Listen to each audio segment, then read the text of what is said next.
may have noticed that on the 30th of October, I think that's when it was, I uploaded some spooky Halloween themed ASMR, and it was reading out some true horror stories that I had found on Reddit. I really enjoyed making that video. I really enjoyed reading through different people's stories and experiences, selecting some of my favourite ones and then reading them out, and like everything about the whole video making process as well, just adding some ambient music and sound effects, and even making the thumbnail was really cool. I really enjoyed it, so I wanted to do it again essentially, and I might even make it a series where I read out horror stories. So if you'd like that, please let me know by liking this video, commenting down below, maybe even subscribe to the channel. That would really help me out. Thank you very much, guys. So for today I have found 3 stories on the subreddit are Paranormal Encounters, and these are supposedly truthful accounts of people's paranormal encounters or experiences. This first story is entitled Caste, and it has been written by user DJ Stone 1991. Last summer 2019, my current armed security company was working an old defunct factory in southern Pueblo, Colorado, not far from the steelworks mill. The new owner of this property was planning on converting this property into the largest indoor medical marijuana grow in the state, but it was severely run down and massively unstable. In all reality, this structure should have been condemned because it was full of holes in the walls and the windows. Homeless people would go in and squat over the years, and some died of exposure. Occasionally, local gangs would use the property to do unlawful acts. The new owner thought that boarding it up and placing an expensive alarm system would be more than enough to deter people from unlawfully entering. After about a month, we were hired to watch the facility in the overnight hours. This location was horrible. Chemical waste had turned into sludge and puddled on the floor in places. There were bullet holes riddled in the walls and the pillars in the back of the warehouse. There was black mold, and there were other issues as well. The old foreman overlook office was structurally unsafe, and it could no longer be accessed through a non-existent catwalk. For the first 2 or so months, I didn't work the site, but was hearing about other officers who had encountered a phenomenon that seemed otherworldly. Even one of my staff went so far as to get a rosary blessed by his priest to wear whilst he worked there. Now, being a very hot and dry area of the state, the summers in Pueblo were unforgiving in our all-black uniforms and our level 3A soft armor vests, and the dark of night wasn't much relief. In late May, I had my first shift scheduled. I wasn't told by a supervisor until just after 9 PM that very night. The alarm system was temporarily shut off, so I had to enter this disgusting place to ensure that no one was inside. Luckily, we were provided with breathing apparatus because of the chemical waste and the black mold. The inside warehouses were massive, breaking into smaller bays and rooms that had high concrete walls. It looked more like a bunker than an old factory. I started with the smaller front offices. All seemed relatively fine until I found the kitchen area or the break room. All I know for sure is that it had a sink and a broken, disconnected stove. In the corner of the room behind the stove was a fully formed, painted pentagram with Jewish symbols at each point. A tightening chill ran through my back, but I kept moving forward. When I entered the northern warehouse, I noticed mist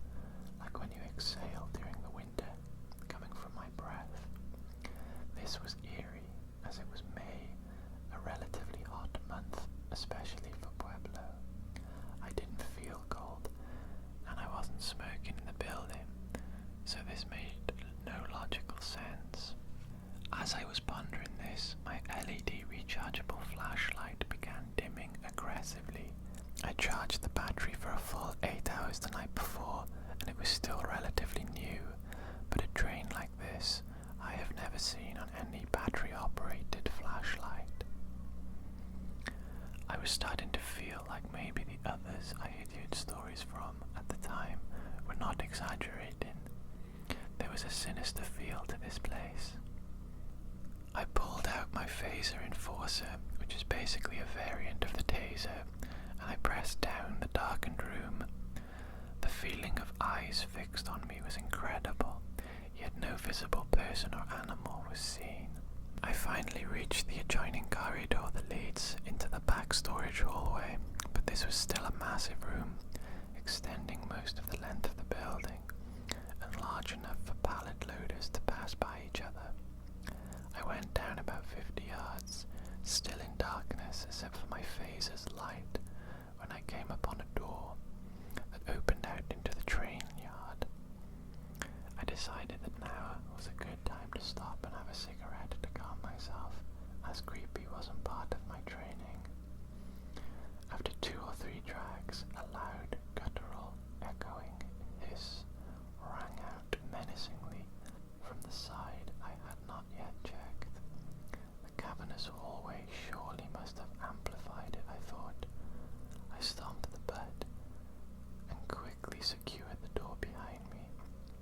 I held my phaser at low ready in my offhand, and my other was pressed to my sidearm, ready to draw at a moment's notice. I then realized the back area that this hall was leading to went into a loading dock, in which wooden boards covered the bay doors. There was only one entrance door at the far end of this room. I scanned each corner of the room. It was still large, but greatly smaller compared to the warehouse rooms that I had been in previously, so it was much quicker to check. But nothing seemed to be here that could make that hissing noise. No animals, no old equipment, no machinery. I checked the door at the far end to ensure it was locked, and then retraced my path from the front office. The whole time making my way towards the exit, I felt that someone or something was right on my heel, right behind me. I reached the front entrance, but found I had somehow been locked in. This frightened me, as the only way to lock this door was using a padlock on the exterior, and I had the lock in my pocket. I started kicking the door to try to open it, getting a little heated, but just before the 4th kick, I heard a voice from the other side yell. The voice said that he was an officer with the Pueblo Police Department. I identified myself as well. He and another officer opened the door. Somehow a small roofing nail that was thick enough to lodge into the slot got in the hole, but it doesn't explain the latch being closed. I was telling the officers that the alarm was not functioning, and I was checking to ensure that no one had entered. The older of the 2 officers informed me that I was nuts, as they never entered this building unless they had a minimum of 4 officers. As I was placing the actual lock back on to secure the door, I still spoke to the cops, and I asked them what they came here for. We received a 911 call from this location. I replied, asking, from the inside of the building. One of them went to their car and double-checked and confirmed that it had come from inside the building. You guys might not want to hear this, but the phones, plumbing, and the electricity are all shut off to this place, I said, while confirming this with a point of contact on the contract. They stayed for a few minutes more before leaving. I didn't go back in for the rest of the night. The next day after that shift, I woke up to find 9 scratches on my back, and I felt like I had no energy, like I had the worst hangover ever without drinking. I ended up having to call off for the shift at a different location because I was so weak and drained. Later that week, the property owner was able to get cameras and better security sensors installed on the building, but kept us on to watch the outside perimeter.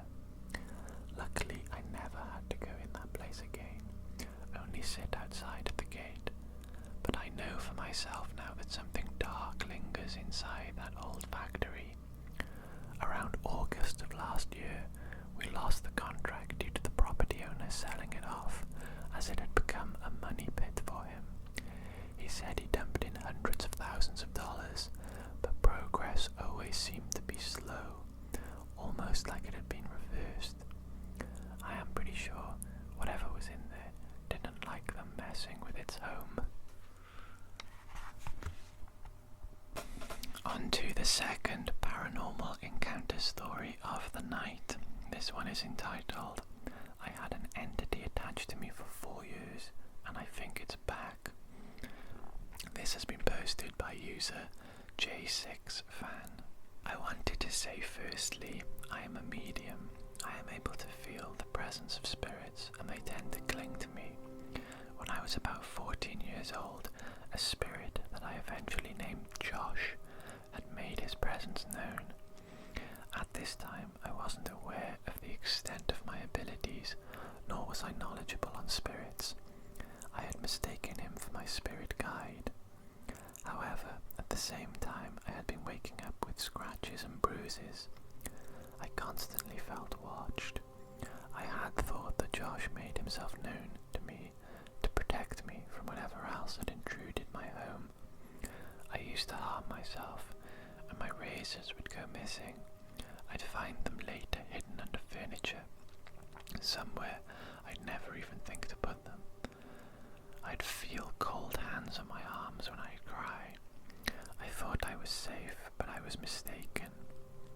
Josh became extremely possessive, driving me away from people I was fond of, but at the same time he'd give me warnings of people who may hurt me.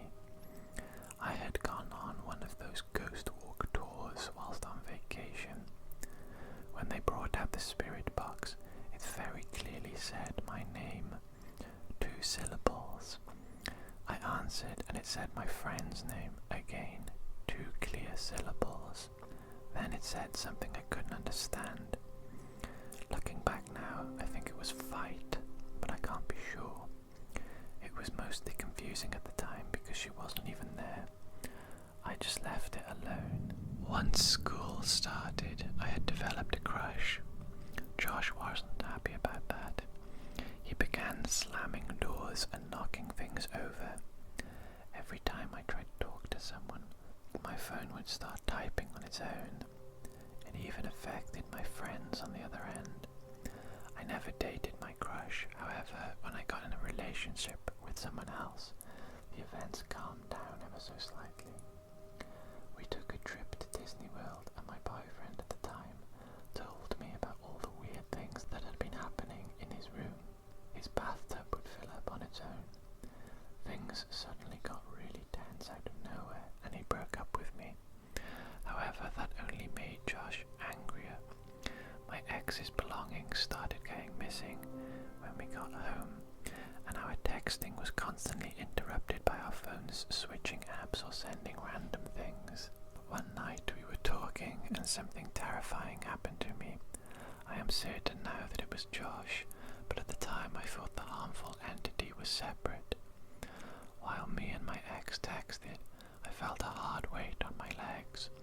I couldn't move my legs at all. It hurt and I started to panic. Luckily, because of how I was holding my phone, I was still able to move my arms and text him.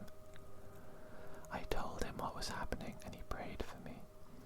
It couldn't have been more than 5 minutes, but it felt like hours before I could move again. Just shortly after, my sister took a picture in the mirror in the bathroom, just down the hall from my room at the time. In the doorway, looking in from the hallway, there was a face. It was disturbing and it didn't look human at all. There was a hand holding on to the door frame. I wasn't sure what to do at that point. I just switched which room I stayed in, hoping it would stop. Eventually I got into another relationship. Josh calmed down again, however the fight foreshadowed between me and my friend finally happened, and it was hell. It was traumatic and still 6 years later affects me. Maybe the spirit that talked to me was Josh, or maybe it was my actual spirit guide. I'm not sure still. This new boyfriend wasn't good, not for my physical, mental or spiritual health. He was abusive and manipulative, and he lived next to a cemetery.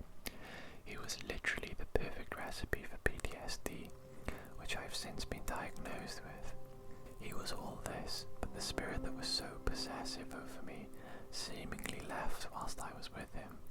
I wish he left. After I broke up with my ex, Josh came back angrier than ever. Me and my new friend regrettably communicated with him. He hated her. He tore posters off my walls, threw albums and figurines at me and my sister, knocked on doors and walls.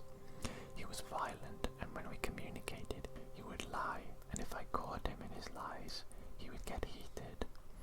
My friend can see auras, and at one point, he went red. He was pissed. We decided it was best to leave him alone.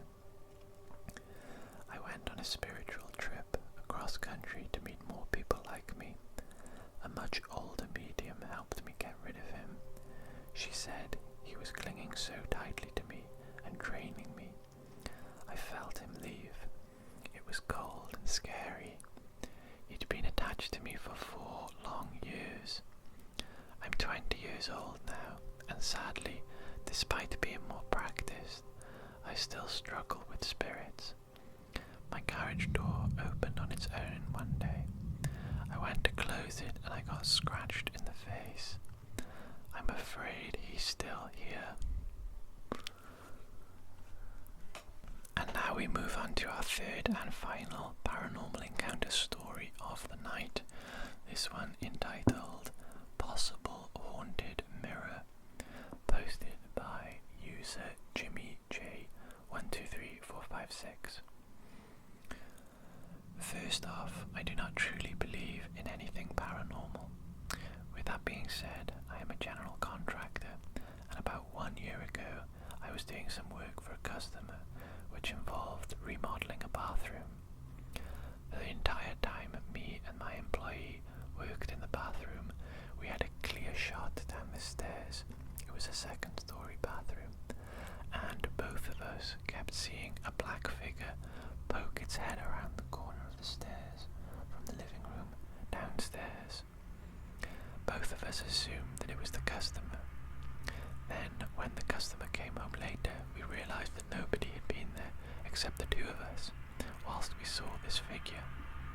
Eventually, we brought this up to the customer, and she informed us at night she hears loud thuds and also sees black figures peering around corners.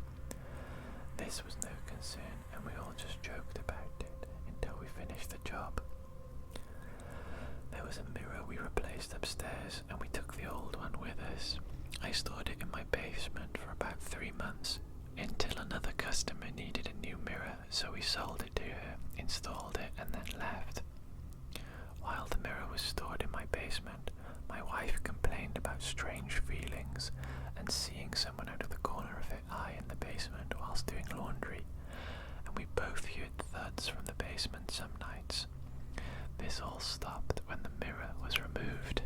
Fast forward 1 month and I get a call from the customer I sold the mirror to, asking for a new mirror.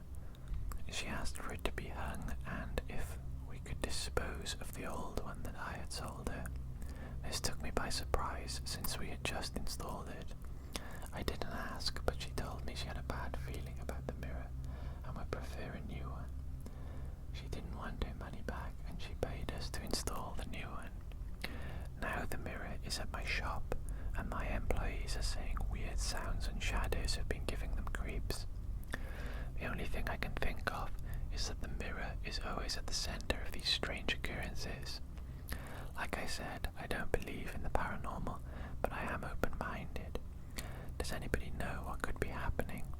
I'm at a loss. And that's all our stories for this evening, all brought to you from the subreddit Paranormal Encounters.